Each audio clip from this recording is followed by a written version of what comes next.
question is straight black pride divisive to the black community? All right. Yes, part two. Part two. Part two of we got a chance to interview Osali. He came up and he gave his parts. I think he's the president of the Boston chapter of Straight Black Pride. And you know, it kind of spawned some questions. I think there was like a viral video at some point in September that kind of got this going, so we decided to talk about it. First question we have, what are your issues with the SBP movement? You know, maybe talk about some of your encounter if you feel comfortable or wish to. But let's start with, do you think it's divisive? Do I think straight black pride is divisive, or do I think the movement is divisive? Because those are two very different things. The straight black pride movement. I would say any movement that purposefully...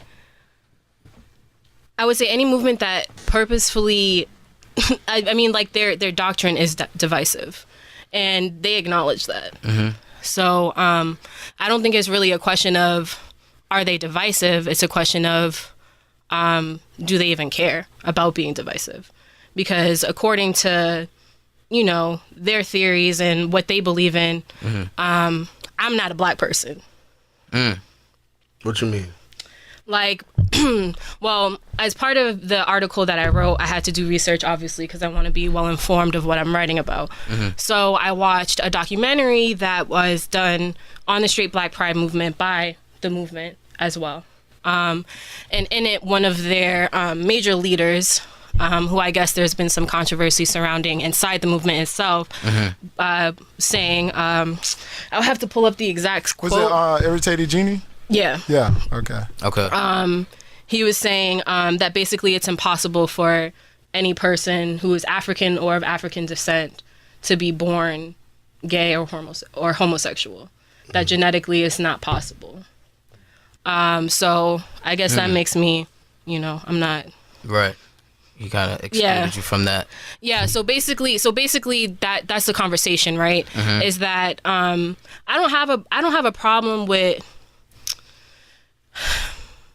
My thing with having straight black pride is I'm in a heterosexual relationship right now, a committed monogamous relationship. I plan on having black babies with this man, raising a black family, right? But to me, I don't need to have pride in something that's always been celebrated, right? Straight love has always been something that's never really been questioned. And while black men and black women have had this interesting dynamic throughout history as far as finding that love, now we see a lot of like black love, couple goals. Like, it's a lot of heterosexual couples, right?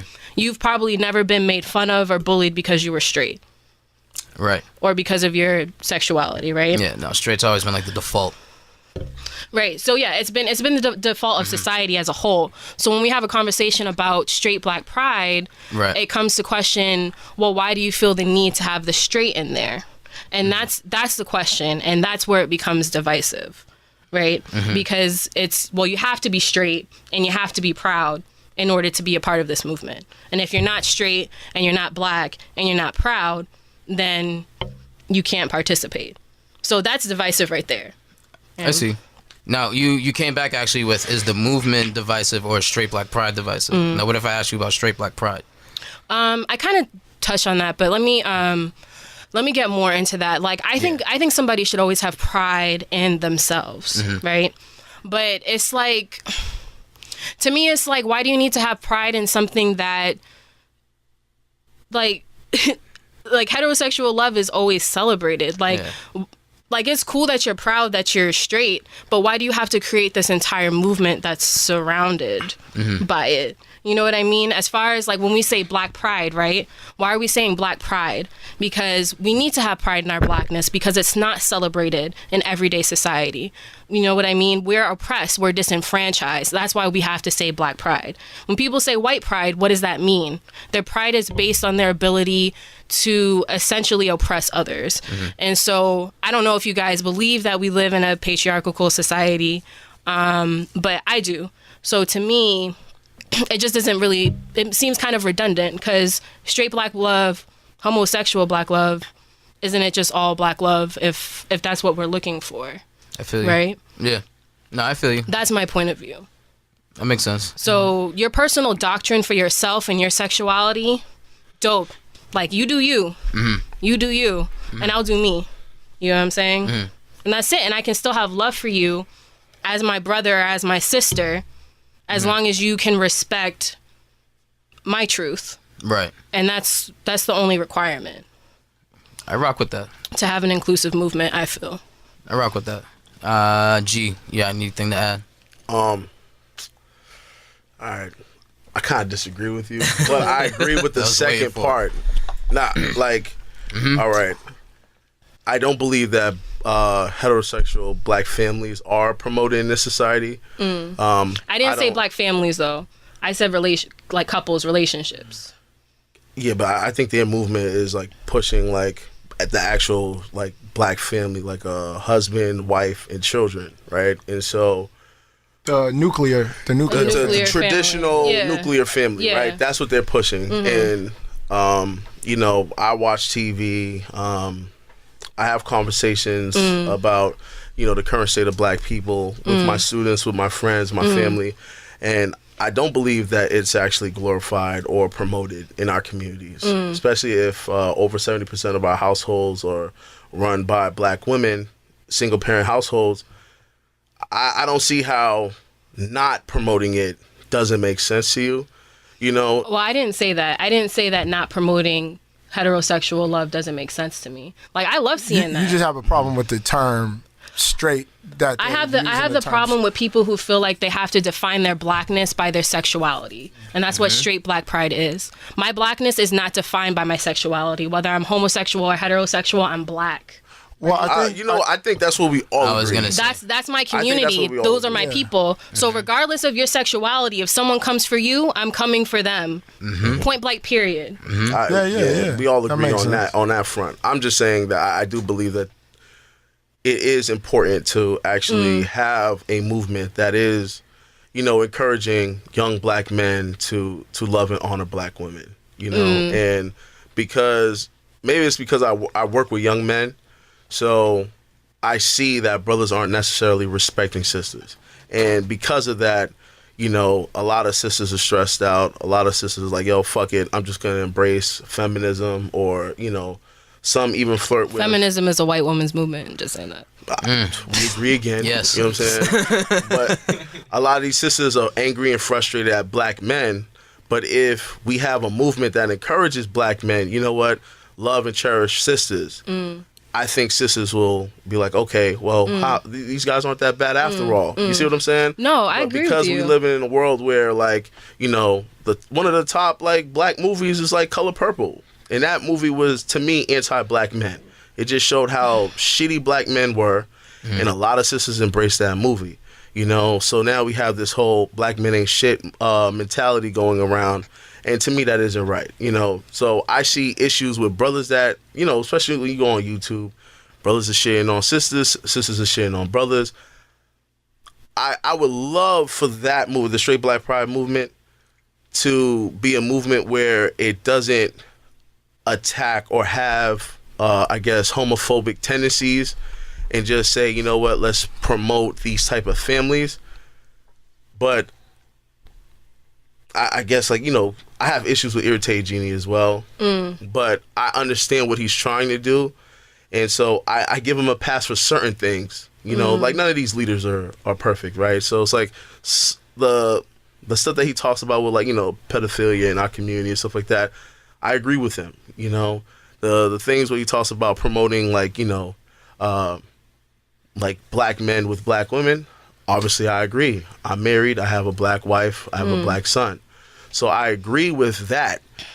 Where me and him part ways is when he's like, you know what, deaf to all homophiles and stuff like that. Yeah. That's where I go, yo, bro, I can't do that. I have gay people in my family, you know, gay students, things of that nature. So it's like, I don't go that far, you know, but at the same time, I don't feel like I need to suppress my love for a heterosexual relationship or family. You get what I I'm don't saying? think anybody's asking you to.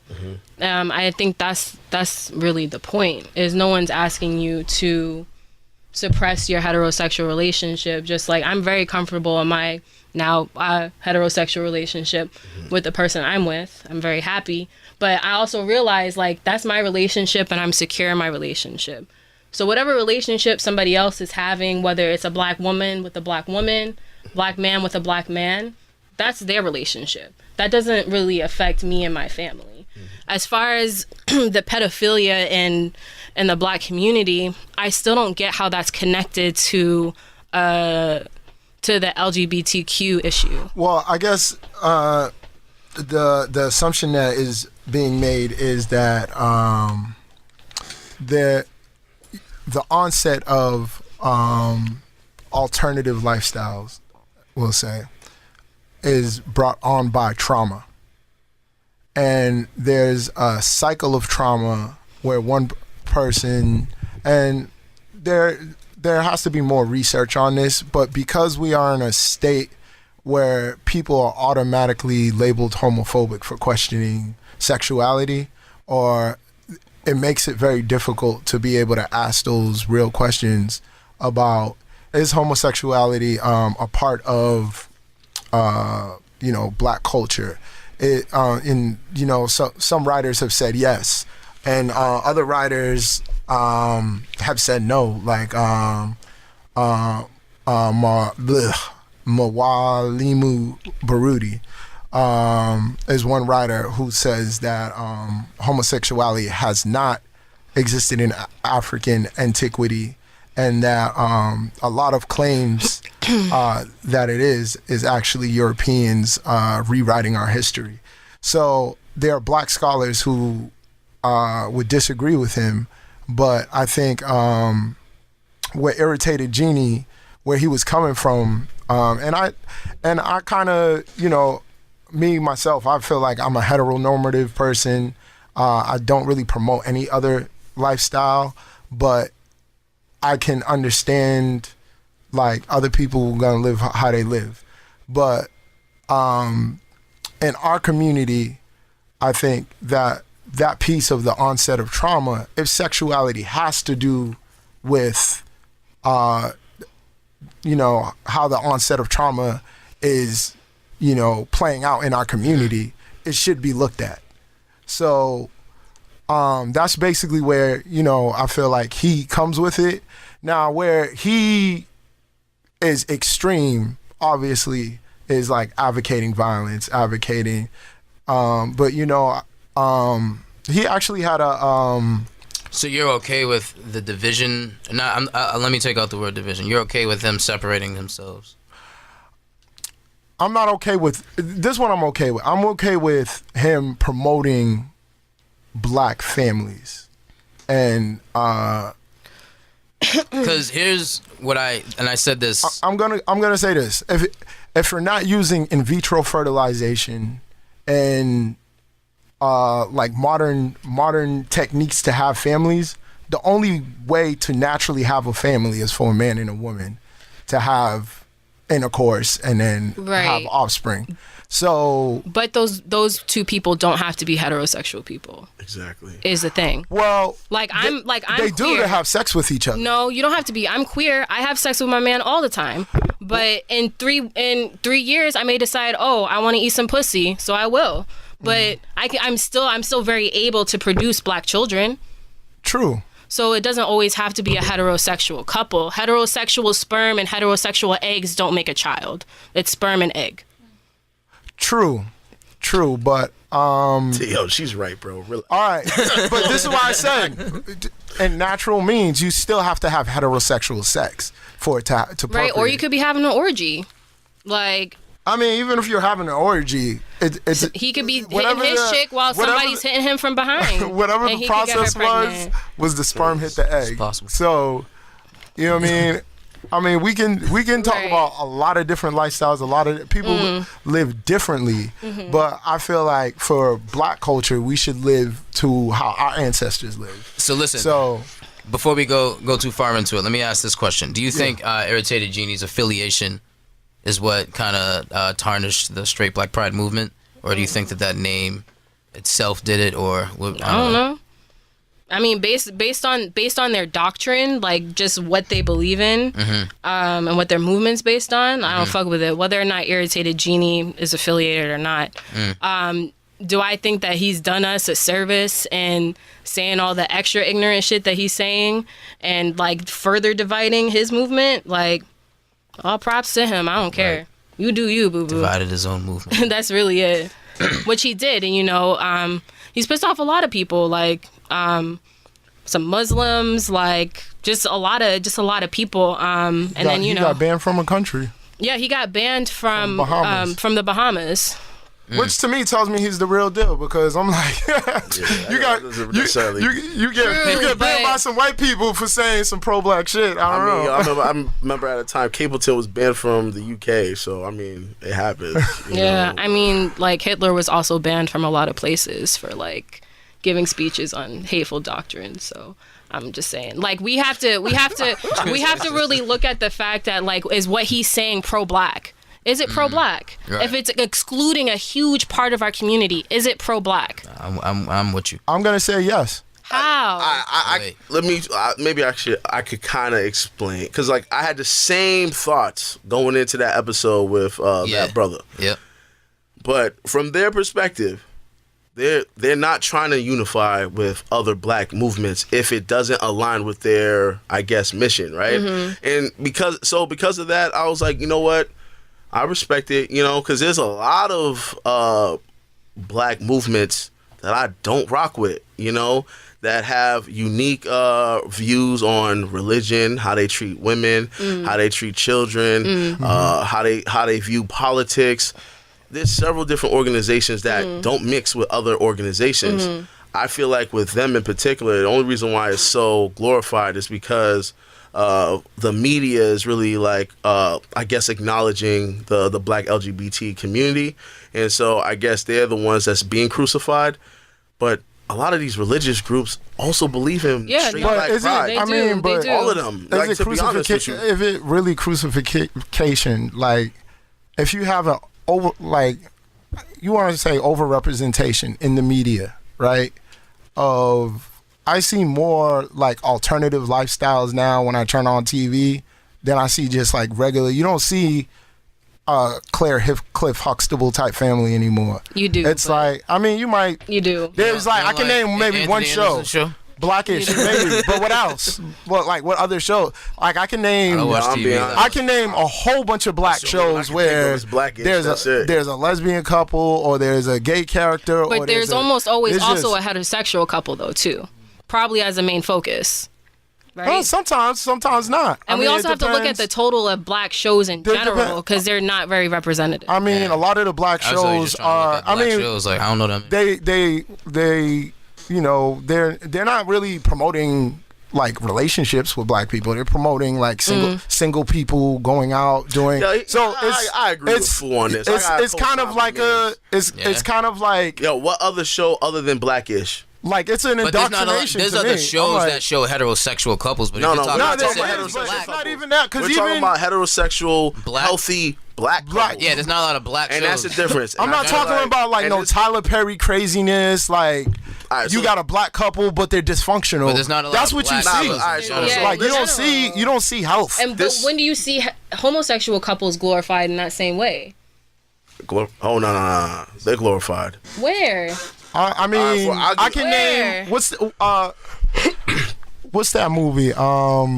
Justin Simeon's movie, Dear White People, right?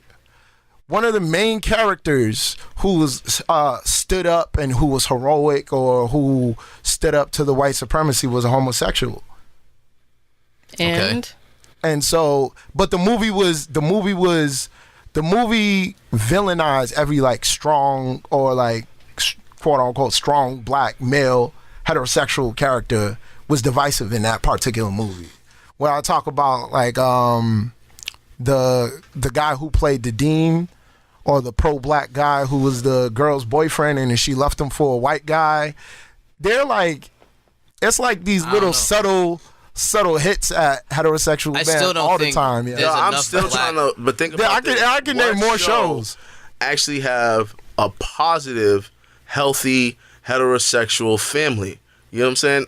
A positive heterosexual with the exception family, of black or a positive heterosexual black family. Empire, no. Power, no. What other shows? This is what I'm getting at. If you're talking about specifically black families, there aren't a lot of black shows to pick from in general. Right, and then we're There's also like being 7. very, very like we're constricting the box of what black families look like, right? No, I agree. I don't want to even do that. Right. I'm just saying in regards to why straight black pride is even thought of, why it actually came to fruition and things of that nature, is because when you look at the media, when you look at our community, nothing is reflecting black men and black women coming together. You see what I'm saying? I agree with you. Like, I definitely agree with that point, and I definitely think, like, representation is very, very important, and it's very important for black people to see themselves represented in healthy, growing relationships, and I don't think that we get enough of that. But I also don't think that it's that or homosexual representation. Like, I don't think it's either or. I don't think it's an either or issue, because you could flip it on the same side. Okay, well, I've never seen a black gay couple have a healthy, loving relationship on TV, so that's why I'm gonna have gay black pride. You know what I'm saying? Like, it can go both ways. I just don't get the divisiveness. I don't understand why. So now I'm gonna go in my irritated genie bag. Oh, I think the reason. I just have to play devil's advocate because they're not here to represent themselves. Right. Speak your speech. I'm just saying. So, irritated Genie firmly believes that the reason why a lot of black people today are homosexual is because of racism, white supremacy. He believes that, when a pedophile sexually assaults a young boy or a young woman, whether it's heterosexual pedophilia or homosexual pedophilia, and I know that's not the correct terms because pedophilia is its own sexuality. Exactly. But the aftermath of it still may have the results of a person becoming a homosexual. So like, and I always use this example. The UN soldiers in Haiti after the earthquake, right? They said like over 200 something kids got raped, and I think it was like 12 boys out of the 200 something. There's no trauma centers in Haiti, So I always look at it like, hurt people hurt people. So these are young men that, literally got raped by older men. There's no place for them to get... Or they could have been raped by women. Well, but there was a video. There was actually a video of those male soldiers that were raping a little boy. There's no like trauma centers in Haiti that could address that. They're not equipped to actually get that boy that type of counseling and treatment. So he realizes he's okay. Think about all of the brothers in prison that are getting raped and they get confused because while they're getting raped, they come on themselves and all of that stuff. All of that psychologically could damage a young man. You see what I'm saying? So then he probably goes, maybe I am gay because I came on myself. You know what I'm saying? Little stuff like that. And if there's nobody there to talk to him, like, no, this wasn't right, this and the third, blah, blah, blah, blah, blah, blah. He might just embrace that lifestyle. And then he might even do it to others and become an abuser. You see what I'm saying? Right. And so if Irritated Genie is saying, you know what, we're learning this behavior from our European oppressors, then he's saying, you know what, let's end that activity, let's end that lifestyle so that way it doesn't spread in our community. See, and that's why it really pisses me off, like the word spread like it's a disease. Like, first of all, you can't catch sexuality. It's something, well, we can have a whole conversation on whether we think sexuality is inherent or something learned. I think it's probably a combination of both. I agree. First off, homosexuality and alternative lifestyles were not something that was brought to us by Europeans. We've been practicing all sorts of lifestyles all over the African continent since the beginning, right? And neither have Africans always prescribed to the idea of a nuclear family. That's something that's still very new, and again, was introduced to us by Europeans. The idea of a man, a woman, and children, right? In Africa, I don't even want to say Africa because, again, when we're talking about, oh, well, in Africa they do this, or Africa they practice that, like, we have to realize that what we're doing when we have that sort of rhetoric is that we're homogenizing an entire continent with so many different tribes and cultures, bro. Agreed. Like, there's absolutely no way that anybody can make a statement that any type of behavior is un-African because we simply can't, we don't know. We don't know. There are whole tribes that have been wiped out. We don't even know their cultural context or cultural history. So there's absolutely no way that we can definitively say homosexuality is a European thing that was brought to us by Europeans. That's my first point. Second point, like you said, pedophilia is a sexuality in itself. So, for example, according to medical studies that were done in the 90s, if you show, let's say, a homosexual pedophile, right? So he abuses little boys. You show him a picture of a little boy, sexual arousement. You show him a picture of a grown man, no sexual arousement. What pedophiles are attracted to is the prepubescent age of their victim. So what we're getting to is a whole nother issue of sexual trauma, and honestly, also like sexual healing. But I don't think that, to me, to propose that like homosexuality is caused by pedophilia, like, to me, that's just, I don't know, that's almost laughable, because it's just like the majority of pedophiles are heterosexual abusers. So if we really want to say that, then like what is that saying about our community? Well, I'll just reference the movie Color Purple.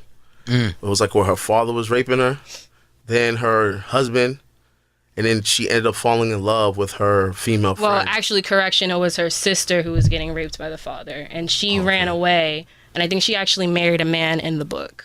Yeah, my so bad. It's been a long time.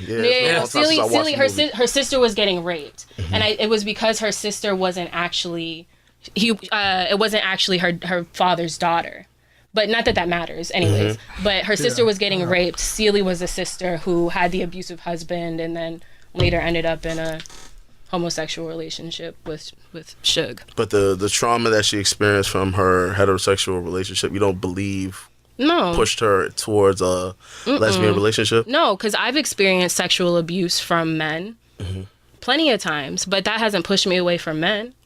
Yeah, but that's you, the individual. Right. While but other people if it's me, then imagine all of these other people who've had these experiences, so you're saying who may just feel like me. That's not the rule. What do you mean? It's not. It's basically. I don't know if she's the exception to the rule. I'm just saying. One doesn't correlate to the other necessarily. It's kind of like, if we all sniffed a line of coke right now, right? Right. We will all have adverse reactions. You see what I'm saying? No, we had the same reaction. We'd be happy. No, I'm playing. Somebody might even OD, pass out, and die. You see what I'm saying? So I'm just saying, like again, like let's just say, like we're all adults, right? But let's just say we all went to prison, and we all got raped in prison, like. We may all react to it differently. You see what I'm saying? Yeah, so like, I don't want exactly. to pretend like a pedophile assaulting a child doesn't necessarily produce right, but then a homosexual child. It may just do that. You but then if that's the case, the conversation needs to be focused on pedophilia and stopping pedophilia, and also helping our youth heal from sexual trauma. That's where the conversation comes into play, and that's what it turns into. It's more of, okay, where is this really coming from? But does not the culture that we live in perpetuate sexual trauma? So even things that we accept culturally don't these things perpetuate sexual trauma via media, television, books? Can you give an example? I don't know what you're talking about. There's a lot of examples. So give one. I mean, rape culture, male rape culture. Oh, so you exist rape culture? You admit rape culture exists? I do, yeah, of course, of course. That makes me for happy. White men, I mean, I see that. Yeah. For white men, yes. Not for brothers. Brothers do that shit, go to jail real quick. Yes, you're right. But brothers do that shit, and it affects the community. That's my whole point. It's not like we might not get, we might not get the same. I'll let you rock. I'm not trying to say, this is systemic that brothers are doing. I'm just saying, whether if it happens to one brother in the community gets away with the shit or does it. It happens. Then that's not rape culture. That's not a culture. You're talking about one person. Nah, but I think it's more than one person. I think it's more than one person. I actually have to agree with him on this. I gotta be like, I didn't think I was gonna be agreeing with him on this episode. Nah, but I agree with you. You might not agree with my next point, because my next point is that There's no food, do you? Gain your confidence in the food. He about to say some dumb shit. No. This is very calculated. In my experience, you guys know I've worked with children and worked with kids, right? So I had I think I mentioned this on the last episode when we talked about this, that I had a little boy who was 8 years old, right, talking about I'm gay. Now, you were not within the age range of sexuality. He probably just said it to say it without understanding what it even really meant. But what I'm saying is, even those thoughts being introduced into our kids at a prepubescent age doesn't give them a choice. For example, I worked in a classroom. Exactly. Yo, listen, I'm a proponent of no sexual culture being introduced to kids until they're at the age of sexual maturation. I agree with that. I think I said the same thing. I was like, yo, I don't want nobody talking about sex with no little kids. Some people disagree with me. Some people say, hey, we should get kids started early and understanding what sex is, and that. I'm like, I'm not for that life. I'm for the, like, yo, protect our kids at all costs. Defend and protect. But even with that, I have a problem with, like, I told you, like, in one of the classrooms, they had, like, in a second grade classroom. Grab that AC joint. It's hot as hell in here. Yeah, you can turn it up a little bit, yo. They had down. Turn it down. Yeah. I turned it to 80 degrees. Nah. Wait, you talking about y'all Africans? Y'all don't like the y'all don't like the heat? I'd be wearing a lot less clothes if I was in Africa. No. All right, what was I? All right, so yeah, we talk about, like, and I was in a second grade classroom and they had, like, a gay flag up. I'm like, I don't know why there has to be a gay flag in a second grade classroom. Kids shouldn't even need to know about that. Now, if it's like a kid's 12, 13, coming into sexuality at that age, middle school age, high school age, those conversations should be had at that age, but not in the second grade. And then there's even books and authors who write children's books to explain sexuality, which, like, to me, I'm like, yo, that's crazy. We already live in a hypersexualized culture. Yeah. You know what I mean? Like, straight, gay, whatever. You know what I mean? No, I hear you. Just I mean, you I just turn don't on like TV. the idea of sexual anything being pushed on children. I mean, I was looking at Booty on BET in the 5th grade. You know what I mean? Like, it's there. It's out there, whether you want it to be or not. And it's like, kids, their minds are impressionable. They don't know what nothing is nothing. So whatever you introduce them to is what they just normalize. Well, listen, we got to move on to the next question. Yeah. It's, can a same-sex couple have a healthy family? What are your thoughts on that? I think, I personally do think both energies at least have to be there, both masculine and feminine, to raise a child, for sure. But what are your thoughts on it? Do you want to start off with our guests? I don't know if you guys want to hear what I have to say. Speak your speech, yo. You got this. You got this. So we get back into this issue of the nuclear family, right? Mm-hmm. And believing that there's this kind of, like, mythological family structure that's the best as far as us raising our children in a healthy environment. And I'm not saying that nuclear families don't work, because they do in certain cases, right? But there are also a lot of cases where nuclear families don't work. And there are a lot of cases where nuclear families aren't healthy for children. I don't necessarily think that a family being healthy is dependent on there being a male or female, because you can have a male and female in a relationship, and if they're both unbalanced within themselves, the relationship is unbalanced, right? So irregardless of whether or not there's a masculine energy there or a feminine energy there, if the parents unbalanced within, it's unbalanced. So I think the issue is more, it should be more focused on, where are the parents at in their lives? Where are they able to actually provide for a child? and again, going back to this nuclear family thing, it's something that's really been pushed on us, like, again, since colonization. Like, when you look at a lot of the tribes in West Africa, like, their society is communal. So a man may have several wives, but he may rarely ever be there. And they form their own community with their own children within that compound. So it's really not about always having both energies present. Do I think that every child has the right to know and grow up with both parents? Absolutely. Like, I'm not knocking that at all. But I do believe that same-sex couples can have a healthy environment to raise a child in. Quick question. Do you believe that a woman could raise a boy into a man? It depends on what your definition of manhood is.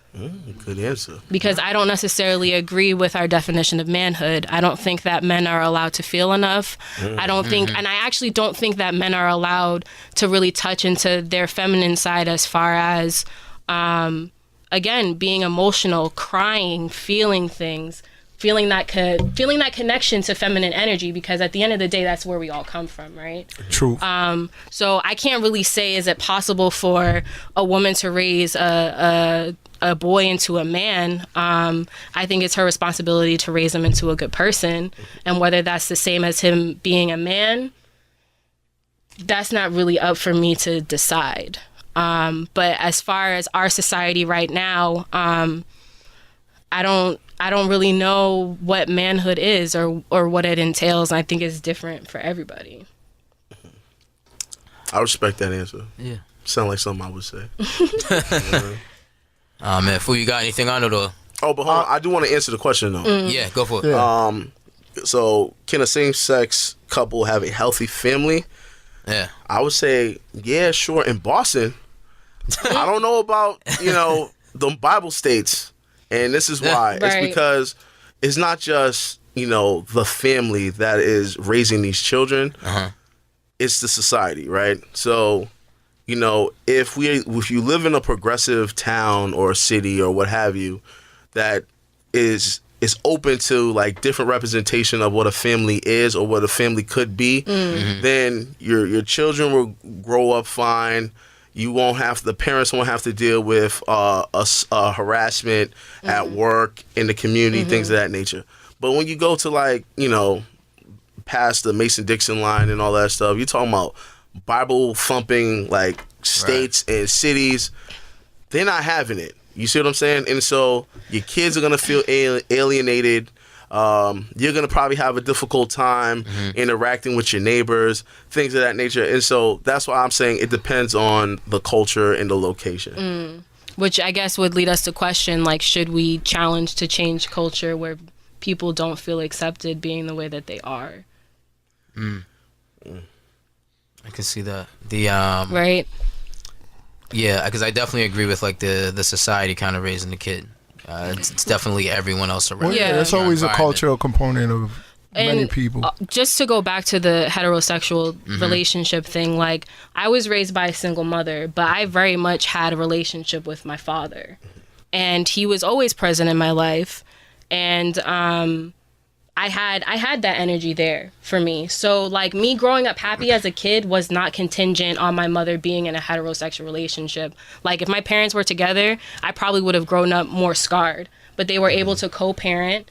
And that's what a lot of families are looking like. They're non-traditional families. So I have my mom, my dad remarried, and he has 2 other kids, right? So the value needs to be placed on a tribe. And to me, you cannot build a tribe by excluding people. That's it. I'm gonna say no on this question. What? Okay. Oh, I'm gonna base it on a few things. Just don't jump out the window. No, one thing. Speak your speech. And this is something that definitely affects Black people more than any other people I can think of in America right now. Okay. Generational wealth. Okay. Okay. To pass down your generational wealth, right? Usually, you need to pass it down to your children, right? For your children to pass it down to their children. Oh my God, dog. Why are you doing this, what? dog? You keep assuming that homosexuals cannot have children. Listen. Like, I'm not understanding what you're trying to say, bro. Homosexuals can have children. Alrighty then. So hence they could still How can they have children? down. They either are gonna have it through heterosexual sex, right? Or in vitro fertilization. Okay, Do you know another way? They'll still produce children, right? Yes. So what's the point of bringing up generational wealth? Because this is something that plagues the black community, and I feel like, especially not dealing. Hold on, because you're dealing with the sexuality aspect. I'm talking about family staying together aspect. Well, right? Hold on. To G's point, the generational wealth is still going to be passed down. If all right, so That's what he's- what generation? Talk your talk. What generational wealth is getting passed down right now? I just want to know. In general, I'm just saying in the black community. Yeah, you know why? Because in the and black I guarantee if you name, I'm just saying, I guarantee if you name a family, I bet you there's a mother and father. No. And I'm telling you. You're talking about people that have been plagued by slavery, Jim Crow, redlining. Yes. That's why we don't have generational wealth. You see what I'm saying? It's not necessarily about, either heterosexual or homosexual families. Well, the breaking up of the family is part of that. But if dad lives over here, walk with me on this. If two, I don't know, do they even call themselves husband and wives if it's homosexual? Yeah. So if you're a man married to a man, that's your husband. Okay, yeah. So if two homosexual husband and wife come together and decide to have a family, they adopt kids or they impregnate another woman and have kids that way, or what have you. Okay. They're still passing down all their resources to their children. Saying. You see what I'm saying? Just like I said, I believe we have to live like our ancestors lived. If you're impregnating another woman, right, to have a baby, right?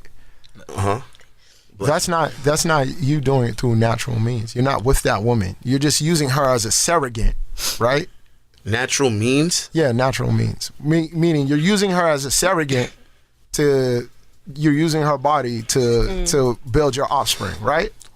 So a nuclear family is natural? I mean, don't panic. I'm saying natural in the sense of natural procreation. I'm not saying natural in the sense of that's the natural structure of a family. Let me make that clear. Okay. So, but what I'm saying is wealth can't be passed down if those dynamics don't exist.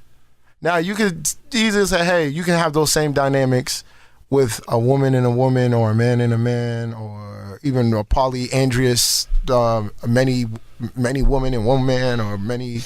I mean, which is how traditionally Africans that's how Africans have lived. No, he brought that up for no reason. Nah, I'm not. I tell you, I'm a believer in polygamy, but this guy. Do you believe in women having many husbands? No. No, I never. Dad said it on the last show. I was like, that's okay. That's okay. Okay. That's okay. If it works within the structure of that community. Now, I mean, I don't know how that could work communally, but I might have to do some reading on that. I don't know, but. Listen, could the black LGBTQA or black media platforms ever work with straight black pride movement? Oh, that's me? Yes. Oh, I don't know. I don't represent any black media or whatever. No, I mean, so I freelance, right? So what's that mean? I get paid to write my opinion. So I basically pitch something to an outlet. Okay. And if they feel like it's a good fit for their audience, they pay me for it and they put it up. So I don't have any allegiance to anybody but myself. Let's just put that first and foremost. Gotcha. So I'm not officially affiliated with. In the video, they were calling us Gay Lives Matter member because assuming you're Black Lives Matter. Yeah, they were assuming that I was with the Black Lives Matter movement because I had been on the BLM podcast months ago to talk about mental health and black women. Mm-hmm. So that assumption was made, and then from there it was the black media is out to get us, blah blah blah. Nah, it was just me. Got you. It was just me. Nobody was really out to get anybody. It was just me writing about my experiences. So I don't know. I don't really know what will happen with the straight black pride movement. At this point, I honestly don't really care. To be honest, like, you can't change anybody's mind if they're resolute in what they believe. So they're really not open to conversation, or even to discussing any alternative views to their lifestyle. I don't know if you've seen videos of their meetings, but they literally will kick you out of their meeting if you even question one of their views. Which to me is not how you work community at all. Nah, but you gotta build. So that in itself is just like, it's very, very clear that they're not interested in working together. They've been very clear as far as, no, we are a separate movement because we are straight and black and proud. And this is actually something they said to me, that you should also see in the video when we were there. If they said, if you're not straight or black or proud, there's absolutely no reason for you to be at this meeting. Fair enough. So that to me was... Yeah. I know in your article you said that they surrounded you and you felt uncomfortable. Did you feel as if they were being threatening to you? I wouldn't say threatening. I would never want to describe a group of black people as threatening, because that in itself is just like racial dogma. I would say I felt uncomfortable because I knew what was going to happen. As in, like, I already saw that they had their cameras out and that they all had already surrounded us, like, ready to school us. So, like, I was uncomfortable because I was like, I know that these people do not like queer people, and I'm queer, and I'm here in this circle, and they're literally about to just like talk at me about why my lifestyle is wrong. And yeah, that's essentially why I felt uncomfortable. I don't think I felt physically threatened in that moment by anybody. Nobody was physically threatening us. So yeah, that's my answer to that question. No, got you. Okay. No, fair enough. We can actually just jump on to the next one. I think we might have touched on this. Since rape and molestation, both heterosexual and homosexual, have been used as tools to oppress our community since the time of slavery, can you understand why SBP are quick to reject these practices that they believe black people inherited from white America, allegedly? I don't know. I'm going to say, if you're going to reject any practices or going to try to reject any practices introduced by white America, your ass better be ready to give up all your fucking credit cards, your TV. Your ass better be ready to quit your job. Your ass better be ready to move from our system of capitalism, because all the system is built on is white supremacy and perpetuating white ideology. So if that's going to be like your outtake, then you better just... pick up and go. Go where? To your own island. I mean, that's the white point, supremacy though. is global, so Very true. Very true. That's the point. That's why, like, I don't think it's fair to necessarily point out pedophilia and homosexuality as, like, to frame them as, like, these things that are, like, perpetrating, like, hurt and trauma. Well, no, pedophilia, obviously. Perpetuates hurt and trauma, and I think that crosses all cultural and racial lines. But I don't know. What was the question again? So it's basically, since rape and molestation for both heterosexual and homosexual have been used as tools to oppress our community since the time of slavery, can you understand why SBP are quick to reject? I guess the question is, can you understand where they're coming from? No. All right, no past there. No, because like I said, like, if you really want to look at things that have been used to oppress black people, like, stop using dollar bills, like money. That's our number one oppressor. I'm looking at this question from a whole different perspective. Because like, when I'm looking at it of the sexual history of black people and our bodies being commodified. You could talk about like Sarah Bartman, the Hottentot Venus, and how they, had her in essentially in a cage on display. But, and even at her death, like, they chopped up her body in pieces. Yeah, it showed her vagina to everybody. Yeah, so I'm looking at it from that perspective. But then I'm also reminded of the practice in Jamaica, what they call buck breaking, in which, white slave masters would rape male slaves. And a lot of people say, like, Jamaican culture is very homophobic, but a lot of that comes from those practices in the past that people, they remember that history. And because, of that, people on the island feel like certain way. Not advocating like anything, that they're doing, but like just saying that I understand where the sentiment would come from, because it's based, historically, it's based in how we were being treated sexually.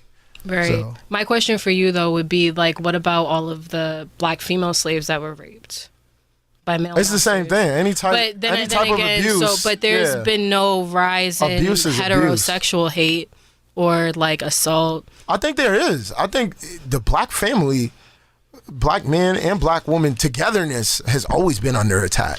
That aspect, I think, has always been under attack. Even black man, black woman togetherness has been under attack. You gotta even think. You look at the history. Even black men being like ripped away from their wives and being sold to other people, and black women seeing their husbands, seeing their sons like whipped and taken as property.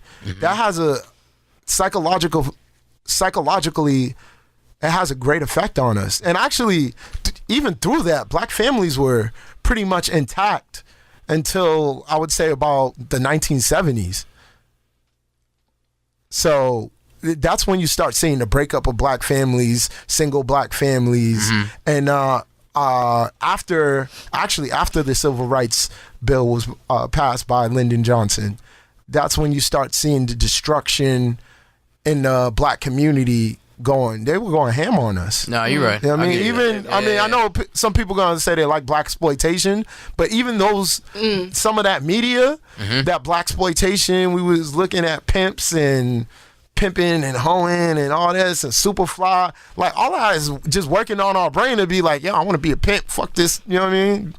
You can finish the rest explicit. So you know what I mean? Like that was all working on our brains that whole time. And then you got crack in the 80s, gang violence in the 90s, all this stuff. You know what I mean? And to piggyback off of what Fu's saying, I agree, because of the simple fact that white people or corporate America makes so much money off of the breakdown of the black community. It doesn't have to necessarily be heterosexual families. It just has to be just the black community in general, right? And so, the music industry is making so much money off of, criminality, criminal like behavior and lyrics. Because why? When brothers listen to those lyrics, most likely, 9 out of 10 times, because these brothers aren't in, two parent households, their kids raising kids, they're out in the streets, they're gonna go to jail. You see what I'm saying? And so white people know that, this is counterproductive, and yet they still invest all of that money into that type of music, because why? They make millions or even billions off of us, But imagine if black people started all coming together, black men and women. And so to me, that's why I look at like Black Lives Matter. I feel like, to be honest with you, I feel like, that's some COINTELPRO shit, because if you're not pushing black men equally to black women, then I feel like there's something wrong, and it seems, from my opinion, it appears that the Black Lives Matter movement is pushing black women and black LGBT QA more, like, but they're not pushing black men anymore at all, and so that's divisive within itself. So it's like, why would they do that? So then I start thinking like, well, who's investing in that movement? And that's what gets me like, that's why I'm all for black men coming together with black women, like, right. It doesn't even have to be on some like sexual shit. Just fuck it. Let's just all come together. You have issues as a black woman. I have issues as a black man. Let's work together, because at the end of the day, our blackness is what's oppressing us in this society. But we don't do that in this society. We go, I identify with my sex before my race, or my religion before my race, or, like what town or whatever. We identify with all these other things before our blackness. When in any category, black people are the ones being pushed to the bottom of the totem pole. It's our blackness that's the issue in this society. So why don't we just squad up, because of that and uplift each other. That's my question. Well, I'm just saying because asked my question for me. Like, I think this is an easy one to answer. Not even easy. just based on sexuality, just based on value systems, right? You can say somebody who's all right. Let's say I'm practicing Ifa or something, and I'm down with I'm praying to Orishas, and then there's another black person who's Christian, and I'm like, yeah, I'm not rocking with you because you still in the slave master's religion, blah blah blah. There's just we don't meet each other where we at. Is basically what I'm trying to say. We like, yo, this person still has this piece of Eurocentric indoctrination onto them, so I can't rock with them. But it's like, to be honest, we've all been indoctrinated in some European shit. Like, we're here. Yeah. We're in America. This ain't even Europe, but like, you know what I mean? Yeah. I'll go on that on another episode, how they came on our shit. But that's what I'm saying. So why the divisiveness? Yeah. I mean, for black men and black women to come together, as you were saying, not even in a sexual way, we don't have to be heterosexual. I could be homosexual and come together with you, right? And we can do dope shit for our community. And I think that's what gets me so mad about this movement is like, you guys are excluding wonderful, wonderful community organizers, poets, artists, musicians, people who make a contribution to the culture and who can actually change and evolutionize things purely based on their sexual lifestyle. That to me makes zero sense because just economically that makes no sense. You're cutting off a major part of your resources. I said the same thing, yeah. That makes zero sense. But again, it goes back to like, culture, principles, values, like just your standards of how you envision a society to be. And so with them and just like other religious groups, they'll rock with you on some economic shit, but once you start talking family or sexual I want this to be possible, or this and that, they go like, nah, we don't rock with that. No, I know that. And so that's why, to me, I said this before with the brother. I was like, you know what? I have a Marcus Garvey mindset. Yo, we're all black. Let's just come together off of our blackness. You ain't even got to bring up all of this shit. Like, you know what I'm saying? To be honest with you, I don't even know why we even identify as heterosexual or homosexual. What you do in your bedroom is what you do in your bedroom. I don't give a fuck. Thank you. I'm just saying, yo, let's just build. As long as your goal is to better the black community and my people, I rocks with you. And that's it. But it has to be for all of my people, not just some of my people. I'll say this. So, like, in, certain black struggles, right? Like, I'm thinking about, like, the Cuban Revolution, right? Where you had the Socialist Party, right? And the Communist Party in Cuba, who didn't really agree with each other. They just agreed that they wanted the elites out of Cuba and that they wasn't rocking with the elites. So they banded together and was like, all right, we're going to come together to fight these people together, right? But what happens is after the war's done, it's like, all right, thank you. You helped me out, dog. All right, now I'm going to do what I came here to do. And then Cuba became a communist country. You know what I mean? I mean, it became the Socialist Party or Fidel Castro's party took over everything. It was like, thank y'all for helping us fight the war, but we in control now. And I feel like, that's always going to be the case. That's always like some group or whatever group that maintains power or their ideology maintains power is going to be what... You're saying that's going to happen. Is that what... It's just going to happen. But is that what you rock with? Is that what I rock with? Yeah. I just look at shit realistically, to be honest. I'm like, I rock with it. I'm like, for me, I'm like, it comes to a question, do you change your values or do you compromise your values to work with others? You know what I mean? And then on the other token, if somebody does not have the same value system as you, do you really want that person to be working with you? Because it might be cool for a time, but just like I said in the Cuban Revolution, once the war was done, and they, all the elites were like thrown out of the country, taken to Miami, they was like, yo, thank y'all. Castro was like, yo, thank you very much, but we running this shit now. You know what I mean? So, and I agree with what Fu's saying. It's because people will come in under false pretenses, right? And so, like, you could have, let's say, I'll just use Black Lives Matter only because that's like the popular movement right now. Right.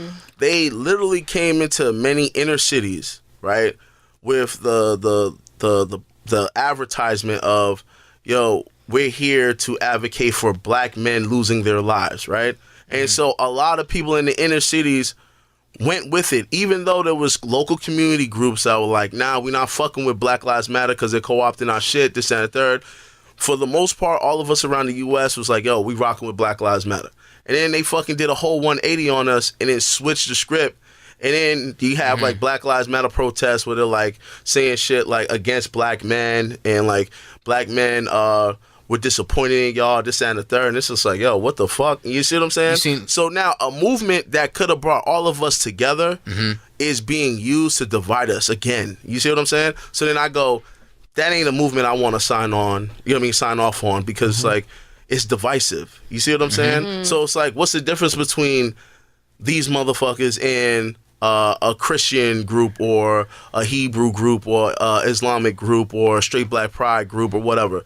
It's all the same shit. You know what I'm saying? Because it's like the people focus on themselves. Who has the power or seeking power will do whatever it takes to get there. Even if it means, yo, I'll fuck with you for now, but just know once we get to that end zone, I'm probably gonna trip you and shit because I gotta eat. You see what I'm saying? And that's where the black community messes up a lot. And that's what I'm rocking with Fu on this. And it's like, if your intentions are pure and your intentions is about uplifting black people, let's rock. But if you're like, yo, I'm here, but deep down inside, you know, I really want us to go back to like a white movement, or let's go back to our white corporate daddies, I'm not fucking with you. You see what I'm saying? And I feel like that's what Black Lives Matter did. I feel like the Civil Rights Movement did the same shit. Fuck it, even the Black Panthers even did it. And I get it. Being in America is hard. Yeah, it's hard. But being in America is hard. Black people don't support each other. So you're like, how do you finance capitalism, though. Yeah, how do you finance your movement, right? You need money from somewhere. So you may start off pro-black as shit, but when them bills start piling up, you know, like, who's paying them? Exactly. Yeah. Then you start compromising. You start having that convo with your executive board, like, yo, I mean, this black nationalism shit was cool and all, but yo, like, what the fuck, yo? I can't go back to a 9-to-5. I'm kind of screwed over. So it's like, we might have to open this up to some white folks so I can get some money, so I can get like, you know, a little deal here and there, so I could go travel and talk at different universities and shit. That's what everyone's doing. And then to me, it's like, white people still own these movements, and it's all bullshit. You see what I'm saying? And that's what I don't like. And it's like, I don't know. I don't want to go off on my shit. I mean, I might fuck around, get fired. It's political campaigning, right? And political campaigning has always, whether or not you think your movement is political, the straight black pride movement is political. You're pushing an ideology, and you're basically trying to get people to invest in your ideology for support, right? So political campaigning has always been tied into monetary support. Like you said, where is that money coming from? Exactly. That's why I said, like, you know, I'm a freelance writer. Like, I take my money, but at the end of the day, I write what I want. Like, if I pitch it to a publication and they fuck with it, all right. If they don't, all right, bitch, I'll take it to the next publication and see if I can get paid from there. Like, I guess there's importance in owning your art, even if you are at the end of the day still selling it. But again, like, I agree with you, which is why, like, I don't get why some of these movements exist, especially movements that preach violence and hatred towards whole part of the community and towards each other. It's counterintuitive, one, because black people have always been about community. From the beginning, regardless. Yeah, like, I think that's you always want everybody in your community to be a contributing member to society, right? And it doesn't do any good to alienate or disenfranchise anybody. Well, I think historically, but I feel like black people today, it's different. I think a lot of people have accepted Eurocentric culture and ideologies. They're just chocolate-covered white folk. I mean, we could call them Negropeans is the word I like to use. But you know, we've been indoctrinated, like, literally. Our lens, we see everything through the lens of white people. You know what I mean? Through white America. So, like, I can't see fucking half. I can't even see like 10% of my students saying, yo, fuck this white people shit. Yo, we gonna start our own thing.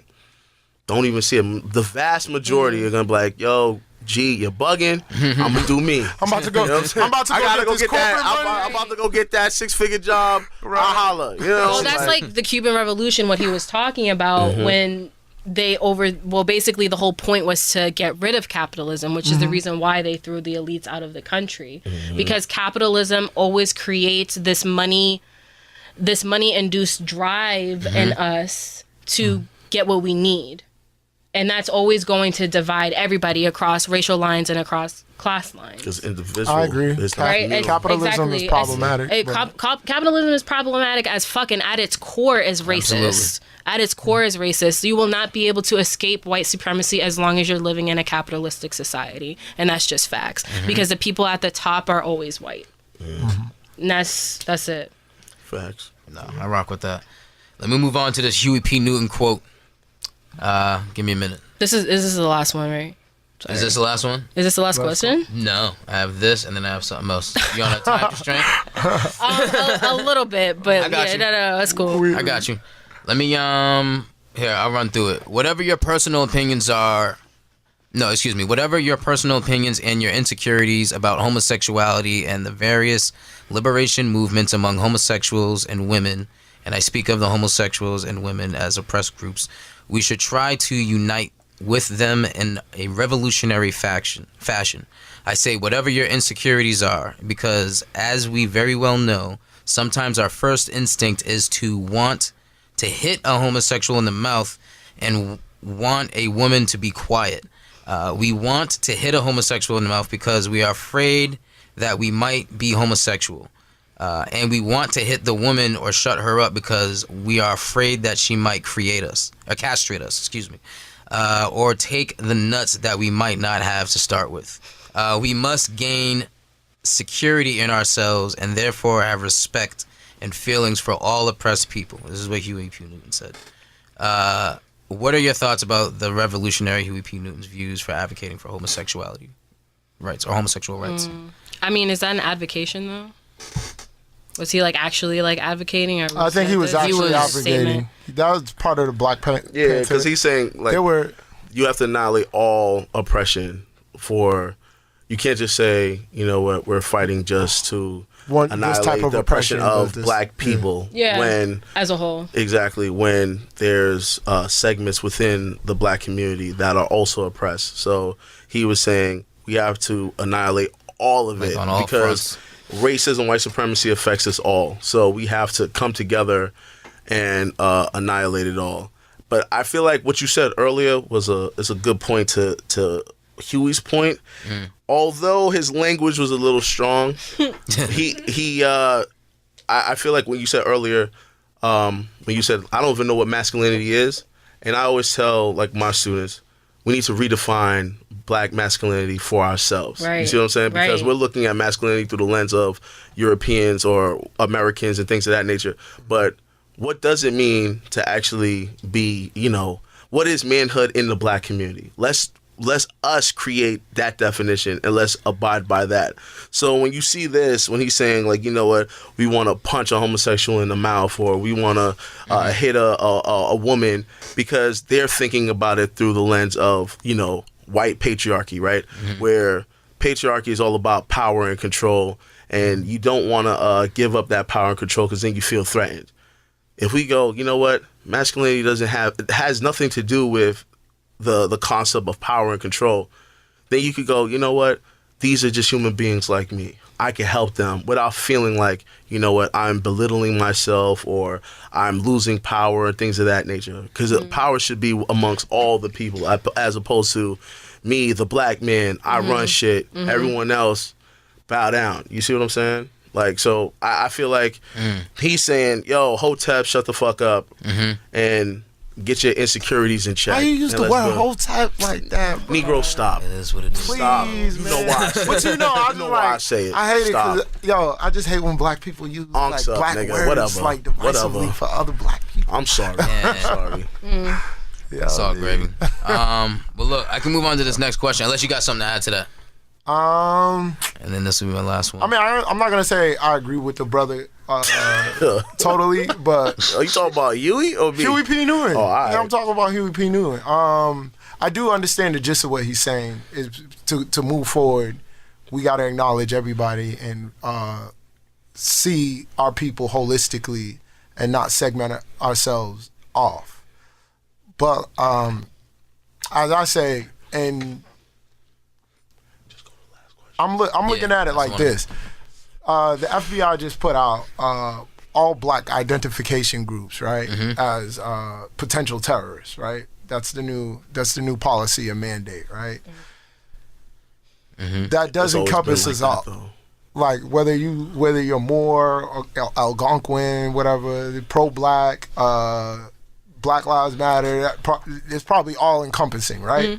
So that should ring a bell that we are all under attack, yes. But again, as I said, groups won't necessarily give up their values or compromise their values to be like, all right, we'll accept this. So I don't necessarily see it as maybe possible for us to unify in that way. But that's just how I'm looking at it, because I don't think, black people aren't a unified, unilateral group in the first place. People got different groups, different places that they're from, different ideologies they abide by. But we do all have a common enemy. So in that respect, I do agree with what he's saying, but part of it is the way I look at some of these alternative lifestyles is from a different lens. I kind of agree with Umar Johnson's assessment that these lifestyles are not just normal behaviors, but come from traumas. So, but there, again, there's a lot of information that could go back and forth, and then you have other people like Professor Tyrone Hayes, who talks about, how they put chemicals like atrazine, which, changes our biochemical makeup within ourselves as human beings. So there's definitely changes that are being done to human beings, and I think those things have to be put into question, and we gotta actually look at the information and see where everything lies. So that's where I'm at with it. Okay. Hold on. Question. Yeah. For you, Fu. Yeah. Sure. Are you saying then that, let's just say we had a magical brush. You annihilate white supremacy. Yeah. Are you then cool with the oppression of other marginalized groups, as long as I guess you question. as a black man is on top? Because that's what Huey was pretty much saying. So you said you disagree with what he was saying. I'm like, aspects of what he was saying. So you're cool with? Well, I'm never advocating. I would never advocate women and I don't. LGBT community. No, I don't believe in the oppression. So what did you disagree with what Huey was saying? What you mean? You He said doesn't you see a disagreed with disagreement. Huey, bro. I'm understanding why would you disagree with what he's saying? Well, he's saying when he's saying, "Yo, we have to annihilate all oppression." Well, this is what I'm saying. The reason because I don't see it as a possible or plausible. You know what I mean? The tactic he's saying use and encompassing everyone to recognize a common, I just don't see it. I don't see it as it's going to happen. So that's why I'm like, it's like, it seems like a good idea. You know what I mean? It's like when somebody says the word utopia. It seems like a good idea. You know what I mean? Everybody wants utopia, but how plausible is it? You know what I mean? So that's how I'm looking at it. So you don't disagree with what he's saying. You disagree with How the practical assertion it is. that it could be a practical way for the black community to come together. Exactly. I don't think it's practical. So. All right. Shout out to G for clearing that up. I was gonna let you, but listen. So last one: black churches and mosques promote traditional heteronormative families across the country, but they don't face the same ridicule as the straight black pride movement for their similar views. Why is that? I would say that statement is totally untrue. I You mean, think so? Yeah, I feel like, well, I mean, I don't think any of you guys are a part of the Black LGBTQ movement, are you? Nah. No. Okay. No, sorry. So, initially, when the community was fighting for their rights, you know, primarily too, a lot of people from the Black LGBTQ community didn't feel like they had a place in the general movement because the issue of race compounded with sexual identity was not being addressed in that movement. So, a new movement was created. Mm-hmm. But a lot of that lobbying and protesting happened at churches. Did it? Mm-hmm. Well, I guess you know what it is. Here's what I said on that last episode. When I Google or Yahoo or Facebook or whatever straight Black Pride movement, the only thing that comes up is like this homosexual beef that they have. You know what I mean? Where they're very making it clear, hey, we don't want to stand on the same ground as you guys. Right. That's like the only thing. This is what I'm gonna say to this question. That's the only thing that comes up when I try to look them up. I don't know that to be true with all these religious groups and churches and things like that. Well, I think it's because the movement has been so vocal and has also used social media. Like, we're just now really seeing churches getting on social media. But like 10, 15 years ago, they weren't online. So a lot of this stuff was happening in person. We weren't necessarily aware of it. This is happening on the West Coast. You're not necessarily going to be aware of it on the East Coast. As far as them facing ridicule, I mean, like, that's like asking me, why do people laugh at a clown? Like, because it's laughable. Because when you really sit there and listen to the things that they're saying and the things that they're perpetuating beyond homosexuality, it just doesn't make sense for growing a healthy Black community. It just doesn't make sense. But then if that's the case, then why not annihilate these religions altogether? Because their book is what's fueling that mindset. Leave the spiritual people. No, I'm just. But but a lot of religions also don't. They may not necessarily or directly address alternative lifestyles, but also, like, we all know, like, we don't know who really wrote those books. We don't know who those authors were, but they were probably white people. Right? Nah, I'm not rocking with that. The Bible wasn't written by white people? No, it's written by Semitic people, so it was actually written by Black people. White people reinterpreted the information. But the general Bible that we use today in churches... the King James Bible, which is the most widely read Bible on the earth. True.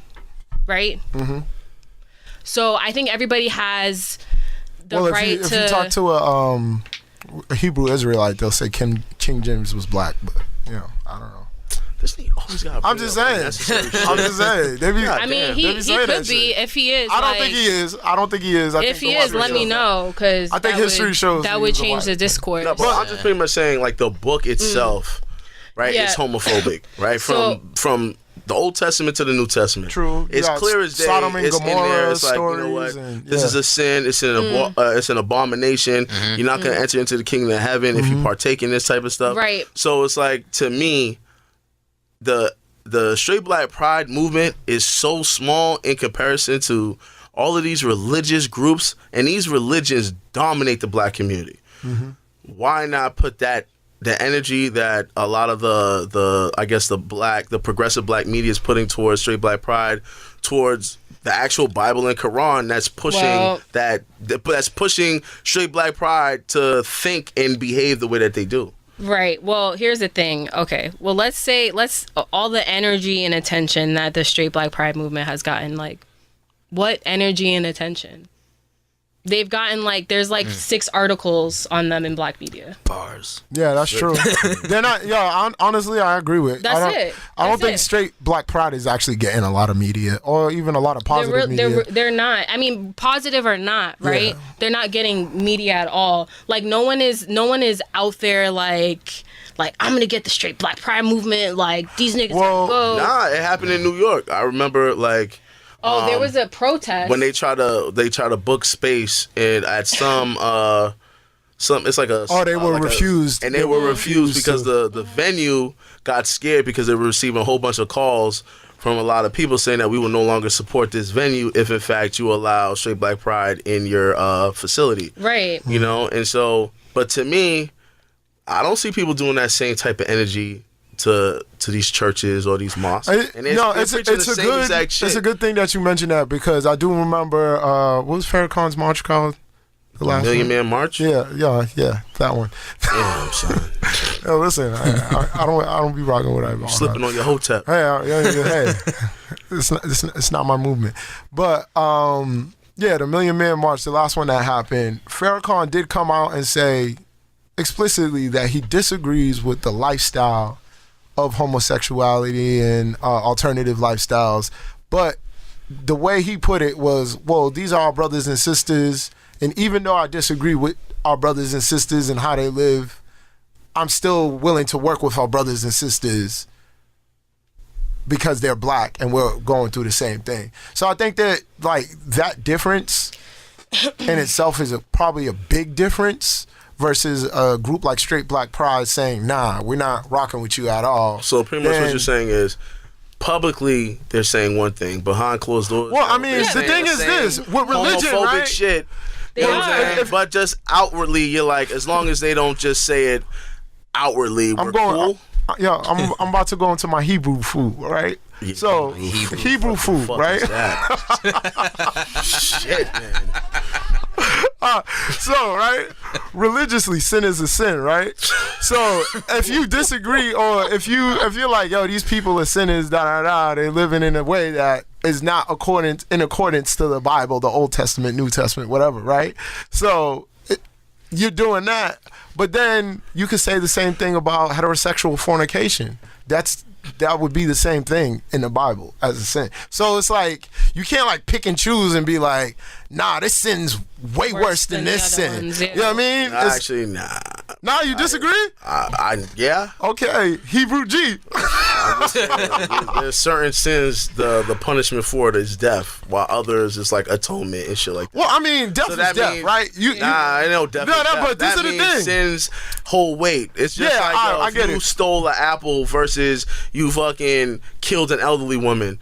It's not the same punishment. You know what I'm saying? Like, I don't know what you're trying to say. I'm just saying. I feel Either way, we're kind of off, like, that's what I'm saying. The original. Yo, fuck like, your Hebrew what was food. the original? What would the original no more Hebrew food. Yeah, no more Hebrew food, man. Get back to the topic, man. Shalom, my nigga. Yo, it's supposed to be black churches and mosques promote traditional heteronormative families across the country. But okay. Got you. Yeah, that's what it is. Yeah, again, I don't really think that there's that much extra energy being put into the Straight Black Pride movement than has been put, from what I've seen in my own days of organizing in my LGBTQ community, than is what being put towards religious practices that actively preach homophobia and violence against homosexuals. I don't know if anybody preaches violence, but definitely. But they definitely preach that they do not co-sign that lifestyle. Yeah, and no, I'm not. I think they always started off. I think we're not here most, to make not all Christian churches, but I think most Christian churches take that line of. There's Christian churches with, you know what I mean. We all know the church with the gay choir, you know, like choir. Nah, but those are different. But that's what I'm saying. It's being they're gay, but they're not gonna bring it up.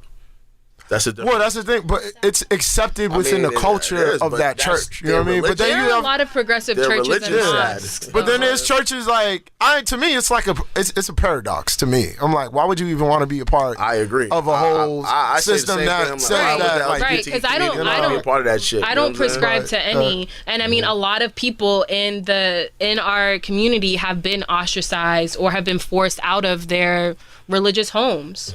So. I mean, I don't know why people think that there's like energy being put into the Straight Black Pride movement. Like, to me, if someone's gonna come into my city and like spread hate speech, do I think you should be denied access to a venue? Hell yeah. Like, and that's it. Find another venue that's cool with the repercussions. If people don't want to deal with the venue after they're hosting you, then like Hibernian Hall did the same thing here. The Straight Black Pride movement tried to come and they ended up canceling the event. People weren't complaining, but it's because they saw management made a decision. Yeah, the management made the decision that this is not good for our community, and we don't want this message here. And every private business has the right to decide. I've never been to a straight Black Pride event or anything. Are they actually like spreading hate and all that shit at the events? I've actually I have been to Irritated Genie, one Irritated Genie event where it wasn't necessarily a straight Black Pride event. It was actually him coming into Boston to come speak about. He was speaking about like homosexuality within the civil rights movement and giving examples of people like who's it, Byron Rustin? Yeah, Byron Rustin, who was, happened to be homosexual, but also happened to be a snitch. And also kind of used blackmail for Martin Luther King, right? Where he told Martin Luther King, yo, you're going to do this march, or I'm going to tell everybody we're in a sexual relationship. And, King kind of froze up like, yo, I don't need this type of press. So he just went with him. So, like, like, I'm not going to say, like, everything that Irritated Genie says is illegitimate, because I actually said a lot of the information that he presents is actually credible information. He's actually a dude he's not a dummy. You know what I mean? He's, like, very well versed in research. He's not going to hit you with shit that's not facts, or he's not making shit up. You know what I mean? But, the way he might skew that information might be perceived as divisive to people, who are on the other end of, of that paradigm. Saying, yo, your information directly is looking at us as a people, you know what I mean, as a problem. You know what I mean? And also with that, like, on many of his speeches, he has actually advocated for physical violence against homosexual. And that's like where me and, because some of the information I do agree with, that's where me and him kind of split, because I don't advocate towards violence towards anybody. Violence against homosexuals or violence against pedophiles? Both. But according to their doctrine, they're one and the same. I don't know. So the word that they use, right? It's when they homophile? combine, it's a homophile. So a combination of a homosexual and a pedophile. So one causes the other, and the other causes the other. They're interconnected. So there's really no separating the two in their doctrine. So to piggyback off of what Fu was saying, I went to their flagship meeting in Boston a couple weeks ago, or I guess now almost 2 months ago. And we went in just because I hadn't really heard of them before, but my friend had also gotten invited, and she was like, oh, well, you may want to check this out and like see what they're saying or see like what it's all about, because we didn't know. They don't have a presence here like that in Boston, like as they do in other cities around the country, right? So we went, we were there for about 30 minutes, and in the half hour that I was there, like, I literally felt sick. Like, I felt sick. Because to me, violence is not just promoting physical violence. It's devaluing someone. It's demeaning someone. It's dehumanizing somebody. It's convincing other people that this group, that their humanity does not matter. That's violence. And it may not come out physically at the time, but that's how those ideologies get rooted, and that's how they grow, and that's how they sprout. And when they sprout, usually it's in violence. So to me, that's like, they do sometimes preach physical violence, but to me, it's more than that. It's the insidiousness of the message that they're preaching, and how they try to hide it behind perpetuating this image of a happy Black family. That's kind of how they camouflage their message, because when you go to their page, it's all pictures of, Black couple, house, and their kids. I'm like, there ain't shit wrong with that. Like, I love seeing that shit. Right. It's beautiful. It's absolutely beautiful. But then when you really start reading what they're posting, and then what their members are also saying, like, I had people send me threats for reposting the video that they posted on their Facebook page of me. I had them send me threats. I had one dude contact my mother. He sent her a message. 2 people contacted my mother, and He messaged her. He said, "How does it feel to have a daughter who eats another woman's pussy and asshole?" Shit. What the? Yeah, that's not right, fam. Whoever that was, stop that, yo. That's not right. You can't be speaking on people like that. Wow. Right. And even with my feelings towards everything and what I believe in, like I would never go that far. That was so funny to me. I'm like, yo, Yeah, you that's sound crazy. so salted that I probably eat more pussy than you do. Like at the end of the day, that's what it sounds like. That's what it sounds like to me, right? But that's besides the issue. Right. Yeah. I think it's violent I think, anything has a power to become polarized and radicalized. Anything does. Any type of doctrine or ideology does. But when your ideology already is mad radical, as far as like, nah, like fuck the black LGBTQ community. We believe they're European perpetrators. We believe they're here to separate and destroy the black family. We believe that they're pedophiles who are a danger to our children. That I'm not cool with. Yeah. I hear that. Yeah, I just got one quick question. Is there like a legit like pro-black LGBT movement or group, organization, what have you? I don't know, because like as we kind of already talked about, like black people aren't a monolith. Yeah. So we always have those divisions I know politically. of several RBG groups that are that do welcome LGBTQ. Yeah, I know that too. Yeah. But then again, like it's different. Like RBGs might say yeah, and Moors might say no. You know what I mean? Like it's just that every group is gonna be like, and even within BLM, it's value systems. there have been black LGBTQ members who like don't fuck with how BLM operates. You know what I mean? Like it's always a Rubik's cube, right? We're always trying to put the pieces together in ways that fit, in ways that make sense, so that the colors all match up, and it doesn't always work that way. Hopefully, like we will be able to form something inclusive here in Boston.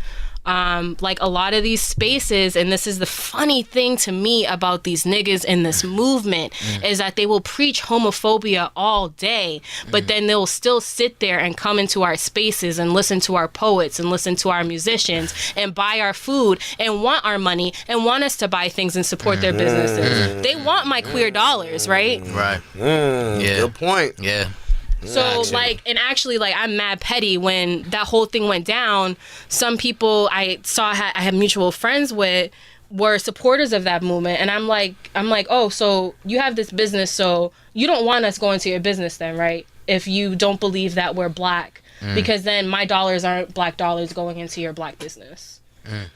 I see what you're saying, but again, I'm gonna play devil's advocate. Okay. I'm dead serious. When I initially found out that Straight Black Pride was going to be in Boston, I wanted to go too, and I wanted to bring my wife and my son. I didn't know about all of this shit. You know what I'm saying? So maybe they were doing the same thing. Maybe people like, yeah, yo, you want to promote, no. These, black families. These are people who actually, like, I knew, like, I had seen the things that they were posting. Oh, and, so like, they really they were, yeah. They were like really about it, like calling us homophiles. This one woman was like, I don't care if the homophiles in my life know that I'm part of this movement.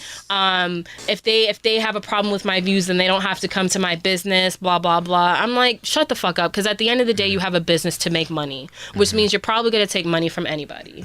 So if you're really about that life, shit, then don't take queer dollars. Then let a Nazi come in my business. Like, I don't serve. I think that's what they said. They ain't fucking with the LGBT community. You know, a lot of Nazis is vegan. There's a whole shit with Nazis. And you want to be vegan? No, I'm just saying. I'm just saying. If I'm gonna sell a vegan plate to a Nazi, that's why even not? more reason. Eat your ass. That money come in my pocket. Money is power, right? So put your money in my pocket. Yeah. Oh man. That's wild. Yeah. That's my. Yeah. Nah. I hear you. Well, listen. Dope combo. No, yeah, definitely great combo. Thank you very much for coming. I always say that I do this to learn. You know what I mean? So I just really appreciate you coming and talking. Yeah, I appreciate all our guests. Thank you. I think if you have spoke anything to plug, Yeah. Go right ahead. Oh yeah, Yes. you know, follow me or whatever on Instagram at Bonita AfroBum. It's BONITA AfroBum. I also do graphic art design, press kits for artists, Word. music journalism Word. Yes, as yes. well. So yeah, I also just want to close on this, like. Being able to have conversations like this is what leads to change. Yes. So whoever is willing to come to sit at the table and have a conversation is always welcome. It's when people refuse to have a seat and talk, that's when it becomes a problem. Yes. I agree. And yeah, that's just my closing statement. No, I agree. Yes. Thank you very much. Thank you very much. Thank you guys. No problem. Most Be sure to definitely. follow Upanick'd at UPANICD, Twitter, Instagram, and follow us and like us on Facebook. That is the show. Arielle, thank you again. Thank you. It's Upanick'd. We'll see you next week. Yes, yes. Get you.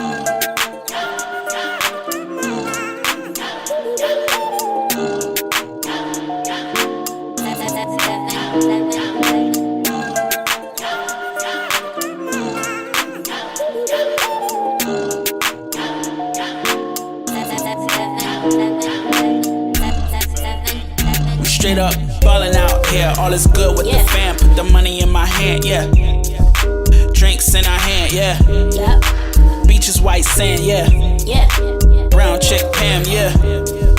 Looking like Pam Grill. It's a grand, yeah. Niggas smoking dram, yeah. It's gonna be a loud, yeah. Views from that 617 eye, yeah. Know we had plans, yeah. You know we got haters here. They can catch the fade. Know we got haters here. Peanut butter seats. Know that's 2-seater, yeah. Know it's gonna be the year coming out the woodworks. Know we got new work. All a nigga do is work. Made another hit, yeah. This is for them jerks, yeah. Bounce. Know I got the cool vibes. Bounce. Know I got the cool ride. Yeah. Mommy hop up inside. Bounce. Know I am the cool guy. Yeah. Know I got the cool vibes. Bounce. Know I got the cool ride. Yeah. Mommy hop up inside. Bounce. Know I am the cool guy. Yeah. We straight up ballin' out here. Haters looking tired. I guess it's not a good year. Speak up in my good ear. I'm deaf to the haters. Niggas know I can't hear. Yeah. Miami air yachting in a pair A. Yeah. Off-white in a pair of J's. Life could've been different, but I made a way. Yeah, I could've been Calvin in a stairway. I could've been Ghost from Power, bruh. Or Frank Saint, or Stringer Bell. I know a couple dudes like Wallace took a L. Ay. Thank God for another day. Mommy out here beautiful, what can I say? Yeah, dropping out in Cali. Ay, what's popping out in LA? And we don't pay attention to what they say. All up in our ear trying they say. Bounce. Know I got the cool vibes. Bounce. Know I got the cool ride. Yeah. Mommy hop up inside. Bounce. Know I am the cool guy. Yeah. Know I got the cool vibes. Bounce. Know I got the cool ride. Yeah. Mommy hop up inside. Bounce. Know I am the cool guy. Yeah. We straight up ballin' out here. Haters looking tired. I guess it's not a good year.